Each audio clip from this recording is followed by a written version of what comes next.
to the entertainment Talking Sports.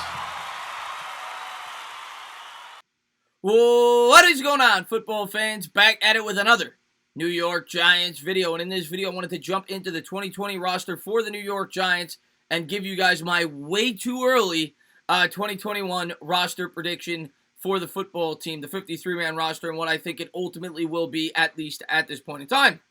Of course, it's way too early. There's a lot of injuries that could take place at training camp. We don't know how some of these players are going to perform, but I'll go over all the positions and give you guys my outlook on the team as of now and where I think it stands and which players I think, if it were to end today, would stand the best chance to crack the 53-man squad. Now, of course, every roster is made up differently. If you go back 2 years ago, the way they constructed the roster was completely different than last year. I'm going to show you guys a quick screenshot of last year in terms of the roster breakdown. If you remember the 2 years prior to last year, the Giants actually carried 3 quarterbacks. I think they carried at least 6, if not 7 wide receivers. They only carried 5, at least going into the season last year. This is how it broke down. They had 2 quarterbacks, 3 tight ends, 9 offensive linemen, 4 running backs, 5 wide receivers. They ended up carrying 11 linebackers, 9 DBs, I think it was, and 6 defensive linemen with 3 special teams players. I didn't have that exact breakdown, but it was pretty similar. I think I had 1 extra wide receiver. I think I had 6 instead of 5. Same amount of running backs, same amount of tight ends, same amount of quarterbacks,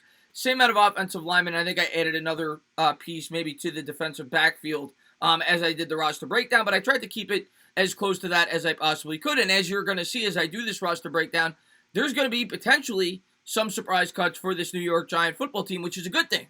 As your team starts to get better, there's going to be some players that are looked at as pretty good that are going to be cap casualties. I'll give you an example right off the bat. Devontae Downs ended up starting for the New York Giants coming out last year. I don't have him making the roster.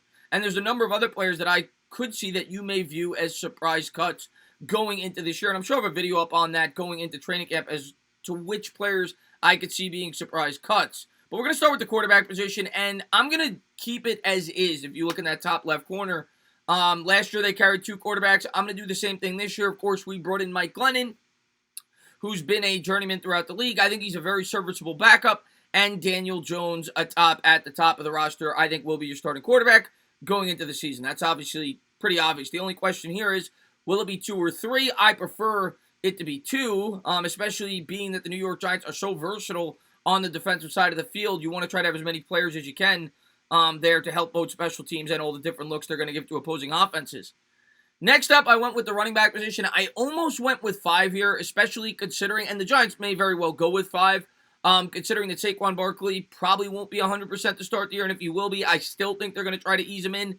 Not to mention it's a 17-game schedule, so you probably don't want to run him into the ground, but I ended up ultimately, because it was too hard for me to fill out the rest of the roster, going with 4. Saquon Barkley, of course, at the top. Eli Penny, I did have making the roster again. I think the Giants will go with a fullback, especially being that they signed another fullback in free agency. So that leads me to believe that they're probably going to have a fullback on the roster yet again. Gary Brightwell, of course, who they drafted, and Devontae Booker, I think will be the primary backup running back going into the year. Of course, I'd have Booker ahead of Gary Brightwell on the depth chart. It's just how I filled it in. Just missing Corey Clement, of course, the former Philadelphia Eagle who the New York Giants signed. I could easily see him making the team, but I had him just missing on the cut. I had all the rookies making the team in terms of drafted rookies. Next up, we got the wide receiver. Last year, they went with 5. This year, I went with 6, and I could easily see that 6th wide receiver being somebody else. I could even see, and I've said it before, John Ross being a surprise cut. This has become a much better unit than last year. I mean, when you look at the depth chart last year, it's ridiculous at this position specifically in comparison to this upcoming year in 2021. I had CJ Board just missing the cut, but I could easily see Board making this team. He's supposed to be a good special teams contributor, and if he were to make it, probably Dante Pettis could be the odd man out, if not him, John Ross, but a lot of it is going to depend on how these players perform in training camp. Of course, at the top, I had Kenny Golladay, Sterling Shepard. I think those 2 guys are going to be starters for sure. Darius Slayton, Kadarius Toney, the rookie, and then I had John Ross and Dante Pettis. Another guy that I wanted to throw out there, David Sills. Sills, a lot of people thought was going to make the team last year. He was playing very well in training camp. Unfortunately, sustained an injury about a week before they finalized the roster, so he didn't quite make the cut. So there's another guy you may want to keep your eye on. But in the end, I think it's looking something like this, with Board having a solid chance maybe to knock off a guy like Dante Pettis for that 6th wide receiver role. Next up, we go with the tight end, and I almost went with 4 here. Of course, Kelvin Benjamin is also in camp, and I'm sure a lot of people are going to have their eye on him, being that he's a big name, has never played the tight end spot before. He's been a wide receiver, formerly drafted of Dave Gettleman. I don't really see a path to him outside of injuries, unless he really impresses in camp, to making this New York Giants roster, and I was kind of 50-50 with the third tight end. Obviously, the New York Giants seem to have liked Levine Toilolo. They signed him last year. They signed him again, and I think it might have even been a raise off of last year's salary to come back with the New York Giants. They could easily cut him, though, if they feel like he's not one of the 3 best tight ends, and they ultimately decide to go with 3. Of course, I got Evan Ingram at the top. Kyle Rudolph is a shoo-in, and then that third tight end, I think is a debate between Caden Smith and Levine Toilolo. In the end, I went with Caden Smith. I just think in the past he's shown good chemistry with Daniel Jones. He's a willing blocker. He was pretty good in that H-back role last year for the Giants.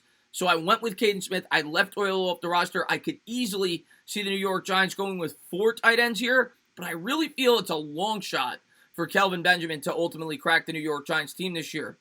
Next up, on the offensive line, I went with 9. I think that's a good number. And I think there's 8 shoo-ins here. And after that, I think this is really the one position where an undrafted free agent really has a real opportunity to make this team for that 9th spot on the offensive line.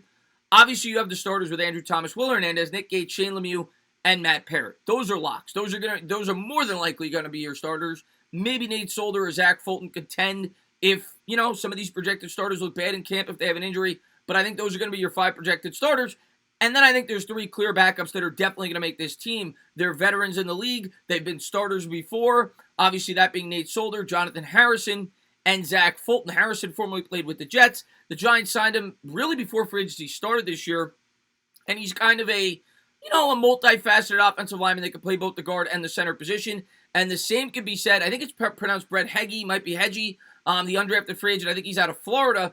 Versatile, could play both the center and the guard spot. So this was the one spot where I elected to go with an undrafted free agent. But who knows who's going to get that 9th spot. It could be Slade. It could be a number of guys on this New York Giants football team. I think they will go with 9, though. And if there's going to be an undrafted free agent that makes this team, I think that'll be the position.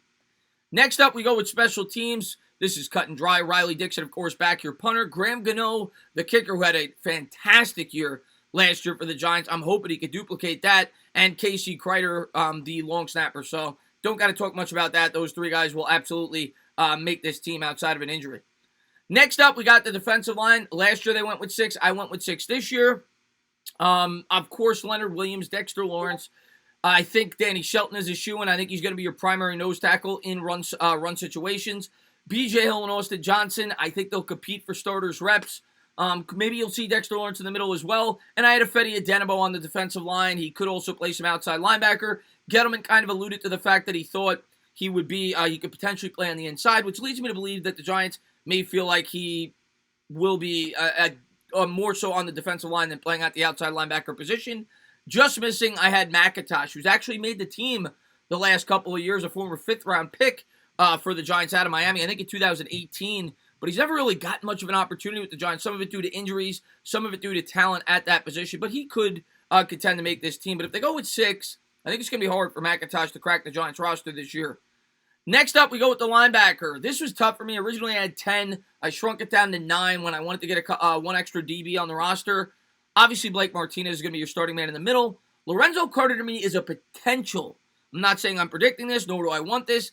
Surprise cut if he is limited due to that very serious injury last year. But if he's healthy, I think Lorenzo Carter could be a big-time contributor for the Giants. I think he fits this scheme very well. O'Shane Ximines, of course, coming back from the injury as well. I expect him to make this team. Then you've got Azeez Ojulari, the 2nd-round pick out of Georgia. A lot of Giants fans are super excited about him. I think he fits this scheme very well. Of course, he's going to make the team. I also had Ellerson Smith making the roster as well. Think he could be a good situational pass rusher. You've got Tate Crowder, who demonstrated last year that he could play in the middle. Carter Coughlin, I had coming back and making the team. The Giants have actually been trying him out, by all reports, in the middle. Came into the NFL out of Minnesota as a outside linebacker, but the Giants now starting to cross-train him, and maybe he will get some reps as a middle linebacker. Reggie Ragland, the Giants, of course, brought in, known more to be a run-stuffing type linebacker. I think he'll make the team, along with Ryan Anderson, the edge rusher formerly of the Washington football team. So those are my 9 linebackers I had making the team. The just missed, I had Raymond Johnson just missing the team. He's a guy I've definitely got my eye on, though, going into camp. He was an undrafted free agent that the Giants brought in who, when I watch him on film, he looks at least like a guy with potential, at least, that maybe could contend to make this team. I would guess, though, he'll probably have to start in the practice squad. And Cam Brown narrowly missed my team. I initially had Cam Brown, but I decided to go with 11 DBs instead. Brown played pretty good for the Giants last year at Penn State, and obviously has ties to our defensive line coach with Spencer, Coach Chaos. Then the defensive backfield. Like I said, I went with 11. James Bradbury, Adoree Jackson, obviously going to be your 2 starting exterior corners. Jabril Peppers, Logan Ryan, and Xavier McKinney will be a very strong safety trio. I have Isaac Yiadom being one of the backup outside corners. Julian Love, kind of a chess piece that could play both on the inside and the out. Got some exposure as an outside cornerback that last game against the Dallas Cowboys. Darnay Holmes, who was our primary slot corner last year, I think will be in competition with Aaron Robinson, who, of course, the Giants think very highly of. They traded up in the 3rd round to bring him in. In the end, I think Darnay Holmes is a slight favorite, but Aaron Robinson could easily end up taking that job at some point this year. And then you've got Rodarius Williams, who the Giants selected in the 6th round this year. I think he's 25 years old. You would think the Giants saw something in him to bring him on this roster via the draft. So I have him making the team, along with Nate Ebner, who technically, as of now, is not under contract with the New York Giants. But by all accounts, Joe Judge has come out and said that he expects Nate Ebner to be on this team. Nate Ebner says that he expects to be a New York Giant this year. Ebner, of course, could be a big-time special teams contributor. I think he was a captain last year, a guy that thinks very highly of Joe Judge, and a guy that Joe Judge thinks very highly about.